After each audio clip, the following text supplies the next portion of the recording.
ಭಾರತದಲ್ಲಿ ಇವತ್ತು ರಾತ್ರಿ ಕೂಡ ಶೇಖ್ ಹಸೀನಾ ಅವರು ಇರಲಿದ್ದಾರೆ. ಸದ್ಯ ಭಾರತದ ಹಿಂಡನ್ ಏರ್ಬೇಸ್ನಲ್ಲಿ ಶೇಖ್ ಹಸೀನಾ ಅವರು ಇದ್ದಾರೆ ಅನ್ನುವಂಥ ಮಾಹಿತಿ ಇದೆ. ಉತ್ತರ ಪ್ರದೇಶದ ಗಾಜಿಯಾಬಾದ್ ಬಳಿಯ ಹಿಂಡನ್ ಏರ್ಬೇಸ್. ಲಂಡನ್ ಪ್ರಯಾಣಕ್ಕೆ ಇನ್ನೂ ಕೂಡ ಗ್ರೀನ್ ಸಿಗ್ನಲ್ ಸಿಕ್ಕಿಲ್ಲ. ಕಳೆದ 15 ಗಂಟೆಗಳಿಂದಲೂ ಕೂಡ ಹಿಂಡನ್ ಏರ್ಬೇಸ್ನಲ್ಲಿ ಹಸೀನಾ ಅವರಿದ್ದಾರೆ.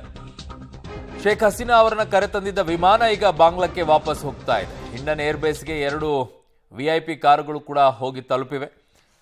ಸೊ ಅಲ್ಲಿ ಆಗಿರುವಂತಹ ವಿಚಾರ ಏನು ಎತ್ತ ಈಗ ಯಾವುದು ಕೂಡ ಅವರಿಗೆ ಕಂಟ್ರೋಲಿಗೆ ಸಿಗಲಿಲ್ಲ. ಒಂದು ಅವಕಾಶ ಇತ್ತು, ಕಳೆದ 1 ತಿಂಗಳಿನಿಂದಲೂ ಕೂಡ ಅಲ್ಲಿ ಹಿಂಸಾಚಾರ ಏನು ಬಾಂಗ್ಲಾದೇಶದಲ್ಲಿ ನಡೀತಾ ಇತ್ತು, ಆ ಸಂದರ್ಭದಲ್ಲಿ ಒಂದು ಅವಕಾಶ ಇತ್ತು. ಬಟ್ ಇವರು ಒಂದು ಸ್ಟ್ಯಾಂಡಿಗೆ ನಿಲುವಿಗೆ ತೆಗೆದುಕೊಂಡು ಬಿಟ್ಟಿದ್ರು. ಅದಕ್ಕೆ ಹಿಂದೆ ಮುಂದೆ ಒಂಚೂರಾದರೂ ಆಯಿತು, ಹಿಂಸಾಚಾರ ಜಾಸ್ತಿ ಆಗ್ತಾ ಇದೆ, ನಾವಾದರೂ ಸ್ವಲ್ಪ ಡೌನ್ ಆಗೋಣ ಅನ್ನುವಂಥ ಮನಸ್ಥಿತಿಯಲ್ಲೂ ಕೂಡ ಇರಲಿಲ್ಲ. ಕೋರ್ಟ್ ಹೇಳಿದ್ರು ಕೂಡ ಅದೇ ರೀತಿಯಾಗಿದ್ರು. ಇವೆಲ್ಲವೂ ಕೂಡ ಕಾರಣ ಆಗಿದೆ. ನನ್ನ ಸಹೋದ್ಯೋಗಿ ಈಗ ಶಬೀರ್ ಇದ್ದಾರೆ. ಶಬೀರ್, ಇವತ್ತು ಭಾರತದಲ್ಲೇನೆ ಶೇಖ್ ಹಸೀನಾ ಅವರು ಉಳ್ಕೊಳ್ತಾರ ಅಥವಾ ಭಾರತ ಯಾವ ರೀತಿಯಾಗಿ ಶೇಖ್ ಹಸೀನಾ ಅವ್ರನ್ನ ಟ್ರೀಟ್ ಮಾಡ್ತಾ ಇದೆ? ಅವ್ರಿಗೆ ಏನಾದರೂ ವ್ಯವಸ್ಥೆ ಮಾಡಿಬಿಟ್ಟು ಬೇರೆ ಕಡೆ ಕಳುಹಿಸುವಂಥದ್ದು ಅಥವಾ ಆಶ್ರಯ ನೀಡೋಣ ಅಂತ ಹೇಳಿ ಈಗ ಕೇಂದ್ರ ಸರ್ಕಾರ ತೀರ್ಮಾನವನ್ನ ಮಾಡ್ತಾ ಇದೆ. ಏನಿದೆ ಈ ಬಗ್ಗೆ ಅಪ್ಡೇಟ್ಸ್ ಶಬೀರ್? ಅರುಣ್, ಈಗ ಶೇಖ್ ಹಸೀನಾಗೆ ಭಾರತ ತಾತ್ಕಾಲಿಕವಾದಂತಹ ಒಂದು ಆಶ್ರಯವನ್ನ ನೀಡ್ತಾ ಇದೆ. ಸದ್ಯಕ್ಕೆ ಗಾಜಿಯಾಬಾದ್ ನಲ್ಲಿರುವಂತಹ ಹಿಂಡನ್ ಏರ್ ಬೇಸ್ ನಲ್ಲಿ ಅವರು ತಂಗಿರುವಂತದ್ದು. ನಿನ್ನೆ ಸಂಜೆಯಿಂದಲೂ ಕೂಡ ಅವರು ಅಲ್ಲಿ ಉಳ್ಕೊಂಡಿದ್ದಾರೆ. ಅವರಿಗೆ ಬೇಕಾದಂತ ಎಲ್ಲ ವ್ಯವಸ್ಥೆಯನ್ನು ಕೂಡ ಅಲ್ಲಿ ಮಾಡಿಕೊಡಲಾಗಿದೆ. ಮತ್ತೆ ವಿಶೇಷವಾಗಿ ಭದ್ರತೆಯನ್ನು ಕೂಡ ಒದಗಿಸಿಕೊಡುವಂತ ಕೆಲಸವನ್ನು ಕೂಡ ಮಾಡಲಾಗಿರುವಂತದ್ದು.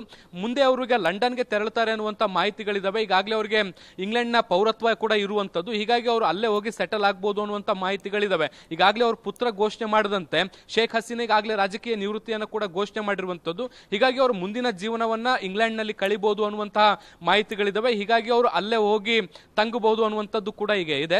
ಸೊ ಅಲ್ಲಿಗೆ ಹೋಗೋವರೆಗೂ ಕೂಡ ಅವರು ತಾತ್ಕಾಲಿಕವಾಗಿ ಭಾರತದಲ್ಲೇ ನೆಲೆ ಊರುವಂತಹ ಸಾಧ್ಯತೆಗಳಿದಾವೆ. ಕೆಲವೊಂದಿಷ್ಟು ಪೇಪರ್ ವರ್ಕ್ ಗಳಾಗಬೇಕಾಗಿರುವಂತಹ ಹಿನ್ನೆಲೆಯಲ್ಲಿ ಒಂದಿಷ್ಟು ವಿಳಂಬ ಆಗ್ತಾ ಇರುವಂತದ್ದು. ಒಮ್ಮೆ ಪೇಪರ್ ವರ್ಕ್ ಗಳ ಕಂಪ್ಲೀಟ್ ಆದ ಬಳಿಕ ಅವರು ಇಲ್ಲಿಂದ ನಿರ್ಗಮನ ಆಗುವಂತಹ ಸಾಧ್ಯತೆಗಳಿದಾವೆ. ಅವರು ಭಾರತದಲ್ಲಿ ಇರೋವರೆಗೂ ಕೂಡ ಅವರಿಗೆ ಭದ್ರತೆಯ ದೃಷ್ಟಿಯಿಂದ ಎಲ್ಲ ರೀತಿಯಾದಂತಹ ನೆರವನ್ನು ಕೊಡ್ಲಿಕ್ಕೆ ಈಗ ಸರ್ಕಾರ ನಿರ್ಧಾರ ಮಾಡಿರುವಂತದ್ದು. ಆ ನಿಟ್ಟಿನಲ್ಲಿ ನಿನ್ನೆ ಪ್ರಧಾನಮಂತ್ರಿ ನರೇಂದ್ರ ಮೋದಿ ಅವರ ನೇತೃತ್ವದಲ್ಲಿ ನಡೆದಂತಹ ಸಭೆಯಲ್ಲೂ ಕೂಡ ಈ ಬಗ್ಗೆ ಚರ್ಚೆಯನ್ನು ಕೂಡ ಮಾಡಲಾಗಿದೆ.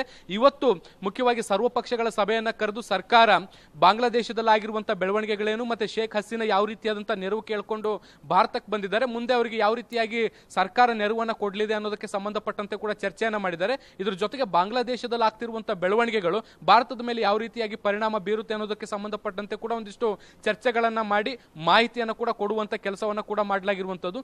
ಒಟ್ಟಾರೆಯಾಗಿ ನೋಡೋದಾದ್ರೆ ಶೇಖ್ ಹಸೀನಾಗೆ ಮುಂದೆ ಅವರು ಯಾವ ಊರಿಗೆ ಅಥವಾ ಯಾವ ದೇಶಕ್ಕೆ ಹೋಗಬೇಕು ಅಂತಾರೆ ಅಲ್ಲಿಗೆ ಹೋಗೋವರೆಗೂ ಕೂಡ ಎಲ್ಲ ರೀತಿಯಾದಂತಹ ಭದ್ರತೆಯನ್ನ ನೆರವನ್ನ ಕೊಡ್ಲಿಕ್ಕೆ ಈಗ ಭಾರತ ಸರ್ಕಾರ ನಿರ್ಧಾರ ಮಾಡಿದೆ. ಅರುಣ್, ಶಬೀರ್, ಒಂದ್ ಕಡೆಗೆ ಪಾಕಿಸ್ತಾನದಲ್ಲಿ ಇದೇ ರೀತಿಯಾಗಿ ಬೆಳವಣಿಗೆಗಳಾದಾಗ ಪಾಕಿಸ್ತಾನದಿಂದ ಆಶ್ರಯ ಪಡ್ಕೊಳ್ಳೋಕ್ಕೋಸ್ಕರನೇ ದೆಹಲಿಗೆ ಬಂದು ದೆಹಲಿಯ ಸುತ್ತಮುತ್ತಲು ಪಂಜಾಬ್ನ ಸುತ್ತಮುತ್ತಲು ವಾಸಿಸುವವರ ಸಂಖ್ಯೆಯನ್ನು ನಾವು ನೋಡಿದ್ದೀವಿ.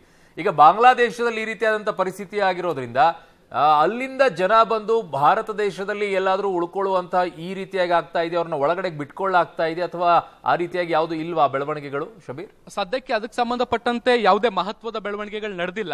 ಆದ್ರೆ ಬಿಜೆಪಿಯ ಶಾಸಕ ಪಶ್ಚಿಮ ಬಂಗಾಳದಲ್ಲಿ ಸುವೇಂದು ಅಧಿಕಾರಿಗೆ ಒಂದು ಹೇಳಿಕೆಯನ್ನು ಕೊಟ್ಟಿರುವಂತದ್ದು. ಮುಂದಿನ ಕೆಲವೇ ದಿನಗಳಲ್ಲಿ 1 ಕೋಟಿಯಷ್ಟು ಹಿಂದೂಗಳು ಭಾರತಕ್ಕೆ ಬರ್ಬೋದು ಅನ್ನುವಂತ ರೀತಿಯಾದ ಒಂದು ಹೇಳಿಕೆಯನ್ನು ಕೊಟ್ಟಿದ್ದಾರೆ. ಈ ಹಿಂದೆ ಮಮತಾ ಬ್ಯಾನರ್ಜಿ ಅವರು ಕೂಡ ಕೊಟ್ಟಿದ್ರು, ಹೇಳಿಕೆಯನ್ನು ಕೊಟ್ಟಿದ್ರು. ಬಾಂಗ್ಲಾದೇಶದಲ್ಲಿ ಯಾರು ನಿರಾಶ್ರಿತಿದ್ದಾರೆ ಅವರು ಪಶ್ಚಿಮ ಬಂಗಾಳಕ್ಕೆ ಬರ್ಬೋದು, ನಾವು ಅವರಿಗೆ ಆಶ್ರಯನ ಕೊಡ್ಲಿಕ್ಕೆ ಸಿದ್ಧ ಇದ್ದೀವಿ ಅನ್ನುವಂತ ನಿಟ್ಟಿನಲ್ಲೂ ಕೂಡ ಒಂದು ಮಾತನ್ನ ಹೇಳಿದ್ರು. ಹೀಗಾಗಿ ಕೆಲವೊಂದಿಷ್ಟು ಅಲ್ಲಿರುವಂತಹ ಅಲ್ಪಸಂಖ್ಯಾತರು ಹಿಂದೂಗಳು ಮುಖ್ಯವಾಗಿ ಅವರು ಭಾರತಕ್ಕೆ ಬರುವಂತದ್ದನ್ನ ಕೂಡ ನಾವು ನಿರೀಕ್ಷೆ ಮಾಡಬಹುದು. ಆ ನಿಟ್ಟಿನಲ್ಲಿ ತಯಾರಿಗಳು ಕೂಡ ಅಲ್ಲಿ ಜನರು ಮಾಡ್ಕೊಳ್ತಾ ಇರಬಹುದು. ಆದ್ರೆ ಯಾರು ಕೂಡ ಈಗ ಸದ್ಯಕ್ಕೆ ಅಲ್ಲಿ ಪರಿಸ್ಥಿತಿ ಹೇಗಿದೆ ಅಂದ್ರೆ ಮನೆಯಿಂದ ಆಚೆ ಬರದೇ ಇರುವಂತಹ ಸನ್ನಿವೇಶಗಳು ನಿರ್ಮಾಣ ಆಗಿರುವಂತದ್ದು. ಹೀಗಾಗಿ ಪರಿಸ್ಥಿತಿ ಸ್ವಲ್ಪ ಕಾಮ್ ಡೌನ್ ಆದ ಮೇಲೆ ಆ ನಿಟ್ಟಿನಲ್ಲಿ ಅಲ್ಲಿರುವಂತಹ ಜನರು ನಿರ್ಧಾರ ಮಾಡುವಂತಹ ಸಾಧ್ಯತೆಗಳಿದಾವೆ. ಮುಂದೆ ಅಲ್ಲಿಂದ ಈ ಕಡೆ ಭಾಗಕ್ಕೆ ಜನರು ಶಿಫ್ಟ್ ಆಗುವಂತ ಸಾಧ್ಯತೆಗಳನ್ನು ಕೂಡ ನಿರೀಕ್ಷೆ ಮಾಡಬಹುದು. ಆದ್ರೆ ಈ ಅಕ್ರಮ ವಲಸಿಗರನ್ನ ತಡೆಯುವಂತ ನಿಟ್ಟಿನಲ್ಲಿ ಅಥವಾ ಈ ಸಂದರ್ಭಗಳಲ್ಲಿ ಹೆಚ್ಚಾಗಬಹುದಾದಂತಹ ಸಾಧ್ಯತೆ ಇರುವಂತಹ ಹಿನ್ನೆಲೆಯಲ್ಲಿ ಈಗ ಗಡಿಯಲ್ಲೂ ಕೂಡ BSF ಹೈ ಅಲರ್ಟ್ ಅನ್ನ ಘೋಷಣೆ ಮಾಡಿದೆ.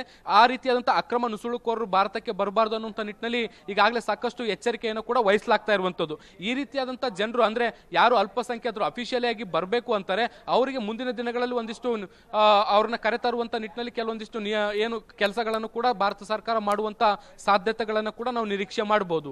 ಅರುಣ್, ಓಕೆ ಶಬೀರ್, ನಿಮ್ಮೆಲ್ಲ ಮಾಹಿತಿಗೆ ಧನ್ಯವಾದ. ಸೊ ಇದು ಪರಿಣಾಮ ಆಗಿರೋದಿಷ್ಟೇ. ಮೀಸಲಾತಿಯ ವಿಚಾರದಲ್ಲಿ 30% ಯಾರೆಲ್ಲ ಬಾಂಗ್ಲಾದೇಶದ ಸ್ವತಂತ್ರಕ್ಕೋಸ್ಕರ ಹೋರಾಟ ಮಾಡಿದ್ರು ಅದೆಲ್ಲ ಇವರೇ ಪಾರ್ಟಿನೇ. ಈಗ ಶೇಖ್ ಹಸೀನಾ ಅವರಿದ್ದಾರೆ, ಅವ್ರ ಪಾರ್ಟಿನೇ. ಸೊ ಹಾಗಾಗಿ ಆ ಪಾರ್ಟಿಯಲ್ಲಿರುವಂತಹ ಅವಾಮಿ ಲೀಗ್ನಲ್ಲಿರುವಂತಹ ಪಾರ್ಟಿಯ ಬಹುತೇಕರಿಗೆ 30% ಮೀಸಲಾತಿ ಸಿಗ್ತಿತ್ತು, ಅಂದ್ರೆ ಅವ್ರ ಮಕ್ಕಳಿಗೆಲ್ಲ. ಹಾಗಾಗಿ ಅದು ಆಕ್ರೋಶ ಅಲ್ಲಿ ಯುವಕರಿಗೆ ಕಾರಣವಾಯಿತು. ಎಲ್ಲದರಲ್ಲೂ ಮೀಸಲಾತಿಯನ್ನು ನೀವು ಅವ್ರಿಗೆ ಕೊಡ್ತಾ ಇದ್ದೀರಿ ಅಂತ ಹೇಳಿ. ಸೊ ಆ ಆಕ್ರೋಶ ಹಿಂಸಾಚಾರವಾಗಿ ಪಡ್ಕೊಳ್ತು. ಆ ಸರ್ಕಾರ ಅದರ ಸ್ಟ್ಯಾಂಡ್ ಆಗಿ ಹಾಗೆ ನಿಲುವನ್ನು ಇಟ್ಕೊಳ್ತು. ಕೋರ್ಟಿಗೆ ಹೋದ್ರು, ಕೋರ್ಟಲ್ಲೂ ಕೂಡ ಅದನ್ನು ಕಡಿಮೆ ಮಾಡಬೇಕು, 5% ಮಾಡ್ಕೊಳ್ಳಿ ಅಂತಂದ್ರು. ಬಟ್ ಅದನ್ನ ಆದೇಶವನ್ನ ಸರ್ಕಾರ ಹಿಂಪಡಿಲಿಲ್ಲ. ಅವರು ಮತ್ತೆ ಸ್ಟ್ಯಾಂಡ್ ಆದ್ರು. ಹೋರಾಟ ಮಾಡುವಂಥವ್ರನ್ನೆಲ್ಲ ರಜಾಕರು ಅಂತ ಕರೆದ್ರು. ರಜಾಕರು ಅಂತಂದ್ರೆ ಪಾಕಿಸ್ತಾನಕ್ಕೆ ಬೆಂಬಲ ನೀಡುವಂಥವ್ರು ಅಂತ ಆಗಿತ್ತು. ಅದಕ್ಕೆ ಇನ್ನೊಂದಿಷ್ಟು ಅಲ್ಲಿ ಹೋರಾಟಗಾರರು ಕೆರಳಿದ್ರು, ಯುವಕರೆಲ್ಲ. ಅದು ಇನ್ನೊಂದಿಷ್ಟು ದೋಂಬಿಗೆ ಕಾರಣವಾಯಿತು. ಹಾಗಾಗಿ ಇದು ಅತಿ ಸೂಕ್ಷ್ಮವಾದಂಥ ವಿಚಾರ ಇದ್ದಾಗಲೂ ಕೂಡ ಅದನ್ನು ಅತ್ಯಂತ ಸೂಕ್ಷ್ಮವಾಗಿ ಹ್ಯಾಂಡಲ್ ಮಾಡಬಹುದಾಗಿತ್ತು ಅಲ್ಲಿರುವಂತಹ ಪ್ರಧಾನಿಯಾದಂತಹ ಶೇಖ್ ಹಸೀನಾ ಅವರು. ಬಟ್ ಅದು ಸರಿಯಾಗಿ ಇರಲಿಲ್ಲ, ಔಟ್ ಆಫ್ ಕಂಟ್ರೋಲ್ ಆಯಿತು. ಅದರ ಪರಿಣಾಮ ರಾಜೀನಾಮೆ ಕೊಟ್ಟು ಅವರು ದೇಶ ಬಿಟ್ಟೆ ಆಚೆ ಬರಬೇಕಾದಂಥ ಪರಿಸ್ಥಿತಿಯಲ್ಲಿ ನಿರ್ಮಾಣವಾಗಿದ್ದೆ.